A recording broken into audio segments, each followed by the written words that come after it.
Le Point Bourse vous est présenté par Bourse Direct.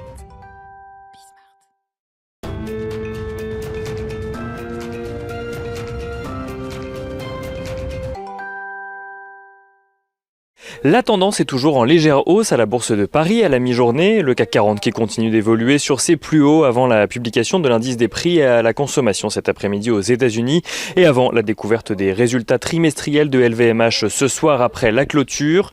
L'indice des prix à la consommation qui sera publié donc à 14h30 aux États-Unis pour le mois de mars et qui sera suivi de près par les investisseurs dans un contexte de crainte de poussée inflationniste durable qui pousserait la Fed à revoir sa politique monétaire. Jérôme Powell, le président de la Réserve fédérale américaine, a cependant encore rappelé ce week-end que selon lui, les poussées inflationnistes ne devraient être que temporaires dans cette dynamique de reprise de l'économie américaine, tout en rappelant qu'il n'y aurait pas de hausse de taux cette année, ou en tout cas qu'elle serait hautement improbable. Dans le détail, le consensus attendu par Bloomberg en ce qui concerne l'inflation américaine au mois de mars table sur une croissance de 0,5% contre 0,4% en février sur un mois. En attendant, les investisseurs ont pu découvrir ce matin l'indice ZOO de la confiance des investisseurs allemands en ce qui concerne les perspectives économiques. Celui-ci ressort à 70,7 points au mois d'avril, soit moins élevé que les 76,6 points au mois de mars, mais surtout beaucoup moins élevé que le consensus des analystes qui en attendaient 79 points selon Reuters. Au Royaume-Uni, la production industrielle progresse de 1% au mois de février sur un mois, porté notamment par une progression de 1,3% de la production manufacturière à proprement parler. Le Royaume-Uni qui affiche un déficit commercial de 10,7 milliards de livres sterling sur le mois de février également, creusant un peu plus ce déficit par rapport au mois de janvier avec une progression de ses importations mais également de ses exportations.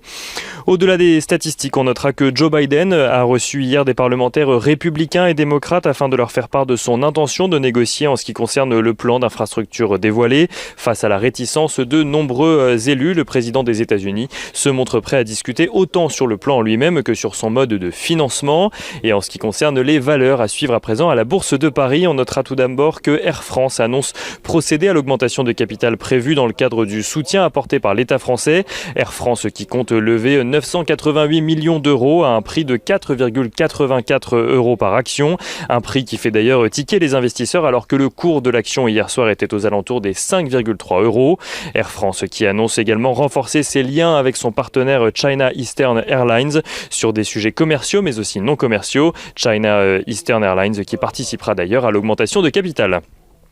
Alstom annonce de son côté un contrat de 2,7 milliards d'euros avec la compagnie ferroviaire danoise DSB, un contrat qui portera sur la livraison de 100 nouveaux trains électriques.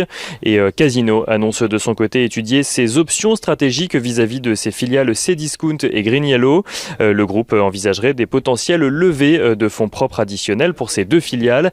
Et on finit avec une nouveauté dans le rapprochement prévu entre Veolia et Suez, enfin plutôt qu'une nouveauté, une précision. Antoine Frérot, le PDG de Veolia, a estimé que la fin de l'OPA devrait vraisemblablement avoir lieu à l'automne. De son côté, Cleanway Waste Management, le groupe australien à qui Suez devait céder ses activités dans le pays, a fait savoir qu'à la suite de l'accord entre Veolia et Suez, il rachèterait tout de même certains actifs de Suez en Australie pour un montant de 380 millions de dollars.